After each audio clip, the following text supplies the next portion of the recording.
Welcome to Grandpa's True Scary Stories, where every story you hear was once real. Tonight's tale is a chilling, true identity horror story titled I Saw Myself First. If you love true scary stories, psychological horror, and nightmare-fueled mysteries, make sure to like, subscribe, and turn on the bell, because you never know when your reflection might be watching you. Get ready for one of the creepiest true scary stories for sleep and night drives.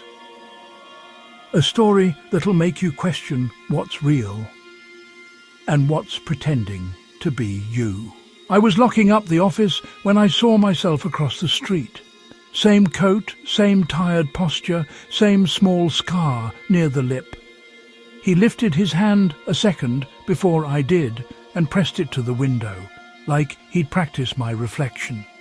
I laughed, nervous, stupid, until a bus passed between us. When it cleared, he was closer to the glass than the distance allowed, breath fogging the pain from the outside and the inside at once. He mouthed two words I couldn't hear, but I knew what they were. I'm home. The bus's reflection swallowed him, and I realized the glass still held a face even after he'd stepped away. I rent a small apartment above a closed travel agency. Green carpet like fake grass, a neon sign that hums islands all night. Routine keeps me safe. Tea at 10, dishes at 10:30, lights off at 11, sleep by 11:20. I keep lists. I draw boxes. I tick them. After the sighting, I tried to reason it away. Distant cousin, trick of the glass, some poor guy who looks like me. But the details stacked wrong. The scar's angle, the lopsided knot in the scarf I tie with my left hand, the small notch on the left ear. Mine, from childhood. The next morning, my phone's face unlock failed, then worked when I angled it slightly right, as if I were a little off-center. At work, people greeted me oddly. Rough night? Didn't think you'd come back after that? After what? When I asked my manager, she blinked like a camera shutter catching up and said, forget it, then handed me a project I didn't remember volunteering for. My name was on the sign-up sheet, in my handwriting. That evening, I brushed my teeth and didn't make eye contact with the mirror. A childish superstition returned to me like a song. I set my phone to record the living room overnight.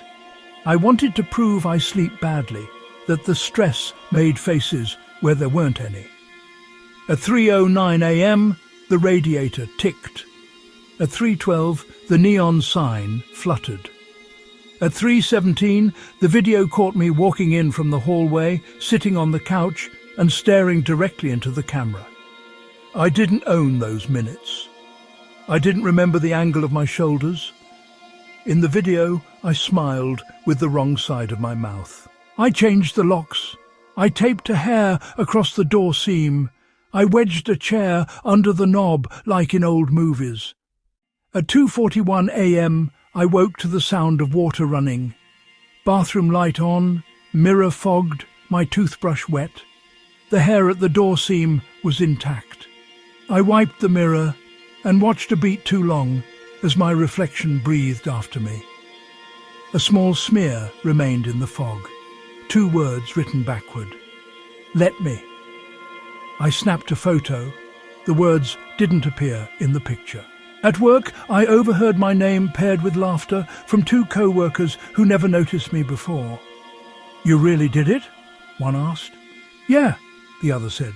He finally looks like himself. That night, the phone recorded again. 1:32 a.m. Nothing. 2:10. Nothing. 2:59. The hallway light under my door flicked to a dim rose colour. The travel signs bleed shouldn't reach there. 3:03.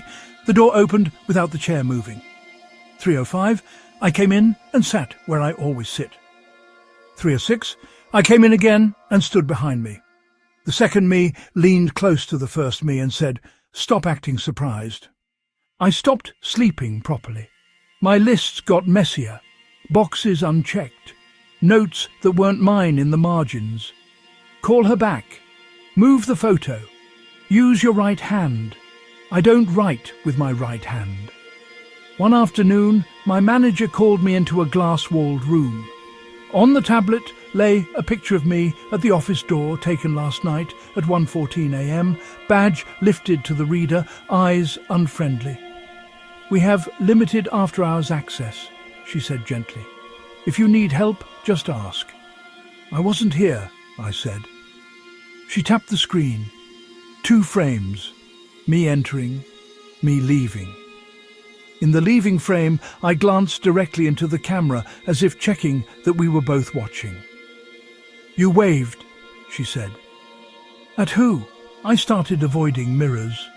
The bathroom became a place I entered in profile. Shop windows were hazards. I caught myself asking strangers to confirm who I am. "Do you recognize me? You saw me yesterday, right? Did I seem normal?" They tried to step around me. One man put a hand on my shoulder and said, "You're doing great," in a tone reserved for people already lost. The travel agency's neon buzzed special that evening, a slightly lower pitch. I set the phone on a stack of books and recorded the whole room with the front camera so the screen would face the door. At 2:58, a shape paused outside the glass. At 3 hours, my own shadow moved across the wallpaper, except I was on the couch, under a blanket, measuring my breath.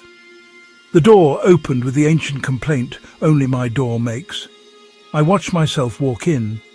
The camera, picture in picture, displayed my face, recording my face. "Stop," I told the me on the screen. "Please." On the video, he nodded, kind, like a friend. Then he walked toward the screen and placed his palm on it. My phone vibrated against my fingers. Heat seeped through. The next morning, the travel agency door downstairs stood open for the first time in years. Posters bled their colours like bruises. Cliffs, beaches, islands. A small brochure stood alone on the counter. "Go where you already are." Inside, a mirror, instead of photos, reflected me from behind, even though I faced it. Printed beneath, "Become yourself." I decided to end it, or to find the end. I angled every mirror opposite another, creating a corridor of diminishing me's. I taped notes to each frame: "Don't smile, don't copy, don't speak first." At 2:40 a.m., the air turned colder.